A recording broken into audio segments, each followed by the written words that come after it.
पूरे देश के नौजवान बेरोजगार जो परेशान हैं, जिनके पास नौकरी नहीं है, रोजगार नहीं है, जो आज मोदी जी, योगी जी की नीतियों की वजह से अपने को ठगा महसूस कर रहे हैं, जिन्होंने इस आधार पर मोदी और योगी जी को वोट दिया था, इस उम्मीद पर मोदी योगी जी को वोट दिया था कि वो सरकार में आएंगे तो उनको रोजगार देंगे, उनको नौकरी देंगे और उनको बेकारी भत्ता देंगे, लेकिन इन तीनों में से कोई भी काम मोदी और योगी जी की सरकार नहीं कर रही है।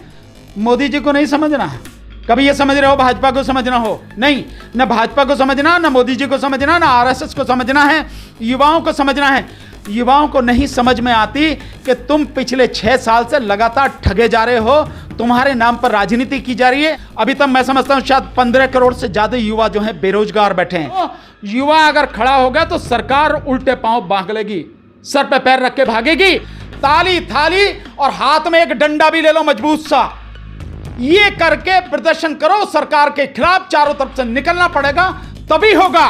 हम भी इस बात की पूरी तैयारी कर रहे हैं, पूरे देश में जबरदस्त तरीके से आंदोलन हम करेंगे।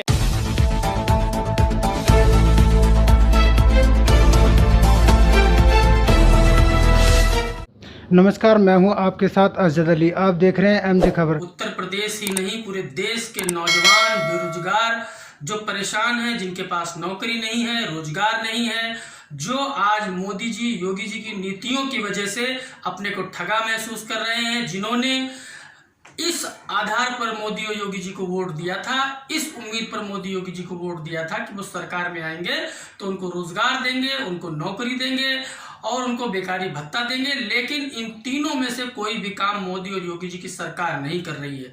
इसलिए आज पूरे देश में बेरोजगार नौजवानों ने ये संकल्प लिया है, घरों की लाइट 9 मिनट बंद करके, 9 बजे रात को 9 मिनट बंद करके वो लोग मोदी और योगी जी की कुनीतियों और जो उनकी जन विरोधी नीतियां हैं उनका विरोध प्रकट करेंगे। आज हम लोग मोमबत्तियां जलाकर, मोबाइल की फ्लैश लाइट जलाकर, पूरे घर की बत्तियां बंद करके आज मोदी जी और योगी जी की जन विरोधी और नौजवान विरोधी, बेरोजगार विरोधी नीतियों का विरोध कर रहे हैं। आज उत्तर प्रदेश ही नहीं, पूरे देश में जहां जहां भारतीय जनता पार्टी की सरकारें हैं, वहां नौजवान भारतीय जनता पार्टी की सरकारों से त्रस्त है।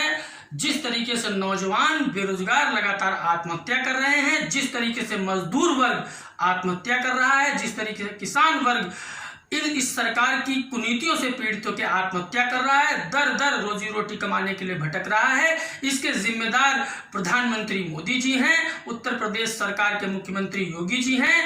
इसलिए आज समाजवादी पार्टी के कार्यकर्ता ही नहीं, पूरे देश में आम नौजवान, आम बेरोजगार, आम जनता इस प्रदर्शन में शामिल है और हम लोग इस सोई हुई सरकार को जगाने के लिए मोमबत्तियां जलाकर और मोबाइल की फ्लैश लाइट जलाकर मोदी और योगी जी की उन नीतियों का विरोध कर रहे हैं, जिसके चलते आज पूरे देश में करीब 10 करोड़ लोगों का रोजगार इन दोनों नेताओं की नीतियों की वजह से, जन विरोधी और बेरोजगार नौजवान विरोधी नीतियों की वजह से 10 करोड़ लोगों का जो रोजगार गया है, उसके लिए हम लोग इस सोई हुई सरकार को जगाने के लिए प्रदर्शन कर रहे हैं कि सोई हुई सरकार जागे और नौजवानों को नौकरी दे, बेरोजगारों को नौकरी दे। और जिस तरीके से कोचिंग संस्थान से लेकर कॉलेजेस से लगा के तमाम लोग बेरोजगार हैं इस देश में। जब से कोरोना महामारी आई है तब से लेकर आज तक कई बार थाली बजाई गई है और ताली बजाई गई है। अब सवाल ये उठता है कि बजाओ ताली बजाओ थाली, यानी युवा कब तक रहेगा थाली? जब तक मन में आए बजाओ ताली। अगर युवा एक व्यक्ति का गुलाम बन गया है, युवा को यह समझ में नहीं आ रहा, अभी तक भी उसकी समझ में नहीं आ रहा कि तुझे करना क्या है। पिछले 6 साल का ही अगर रिकॉर्ड देखें, किसी और की बात नहीं करते, इसी की बात करते हैं, जिस व्यक्ति ने यह कहा कि 1 साल में 2 करोड़ रोजगार देंगे, सिर्फ इसी पे बात करते हैं, तो युवाओं को कितने रोजगार मिले?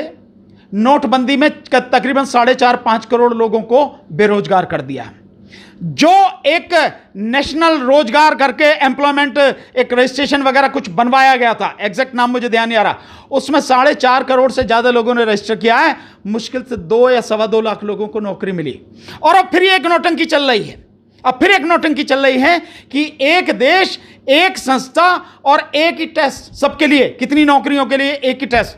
जैसे वो किया गया था, एक देश और एक टैक्स। जिसमें 17 जो है टैक्स और 27 सेस इकट्ठे करके कर दिए गए, तो उसके बावजूद भी और कितने ही टैक्स आज देश में। ठीक इसी नारे पे ये सारी चीजें की गई। तो हकीकत ये है कि ये जो सारी चीजें हैं युवाओं को समझना है, मोदी जी को नहीं समझना है। कभी ये समझ रहे हो भाजपा को समझना हो? नहीं, न भाजपा को समझना, न मोदी जी को समझना, न आरएसएस को समझना है, युवाओं को समझना है। युवाओं को नहीं समझ में आती कि तुम पिछले 6 साल से लगातार ठगे जा रहे हो, तुम्हारे नाम पर राजनीति की जा रही है, तुम्हारी वोटें ली जा रही हैं, तुम्हें धोखा दिया जा रहा है, तुम्हारी पीठ में छुरा भोंका जा रहा है। एग्जाम लिए जाते हैं नौकरी के, बड़ी मुश्किल से तो नौकरियां निकाली जाती हैं, कुछ नौकरियां निकाली गई तो लाखों लोग उसके लिए अप्लाई करते हैं। साल भर बाद एग्जाम होता है, 2-2 साल बाद रिजल्ट आते हैं और उसके बाद भी अपॉइंटमेंट नहीं होता। अगर आपको लेटर मिल भी गया, सिलेक्शन आपका मतलब हो भी गया, तो अपॉइंटमेंट लेटर नहीं मिलता। आज तक एक नहीं कितने ही ऐसे हैं। तो युवा जो करोड़ों की संख्या में युवा हैं, अभी तक मैं समझता हूं शायद 15 करोड़ से ज्यादा युवा जो हैं बेरोजगार बैठे हैं। ये युवा बस कलम घिसते रहोगे, पढ़ते रहोगे और कुछ नहीं है तुम्हारे पास। तुम्हारी खोपड़ी नहीं चलती है, बुद्धि नहीं चलती है, तुम्हें समझ नहीं आती है कि एक आदमी तुम्हें धोखा दे रहा, तुम्हारी पीठ में छुरा भोंक रहा है। एग्जाम कब निकाले गए, एग्जाम कब लिए गए, रिजल्ट कब आएगा, और उसके बहाने तुमसे करोड़ों रुपए लूट लिए जाते हैं।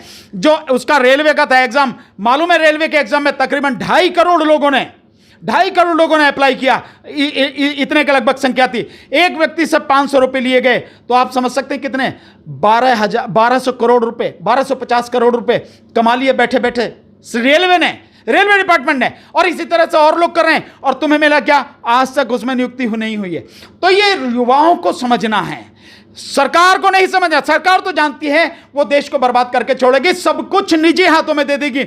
और समझ लेना, अगर सब कुछ निजी हाथों में चला जाएगा तो तुम्हारे पास क्या रहेगा? फिर सरकारी जॉब कहां रहेंगी? क्योंकि निजी हाथों में चला गया तो फिर सरकारी नौकरियां नहीं मिलेंगी।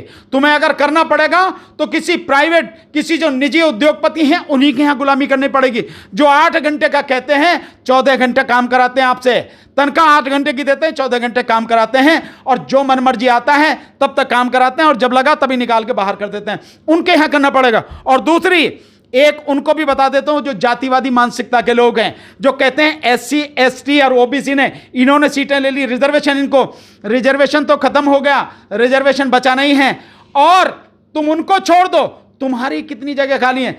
1 करोड़ से ज्यादा है, 1 करोड़ 25 लाख के लगभग सरकारी नौकरियां खाली पड़ी हैं। अप्रूव्ड पद, सैंक्शन पद हैं केंद्र सरकार में और भिन्न भिन्न राज्य सरकारों में। अगर सरकारें चाहती, केंद्र सरकार चाहती, तो इन्हीं को भर देती। कितनी नौकरियां मिलती। अगर इसमें रिजर्वेशन भी होता, मान लेता हूं मैं, अगर रिजर्वेशन भी दिया जाता तो कितना होता?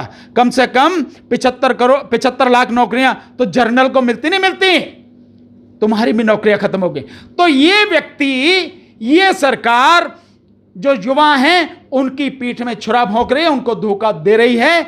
समझ जाओ, भला है।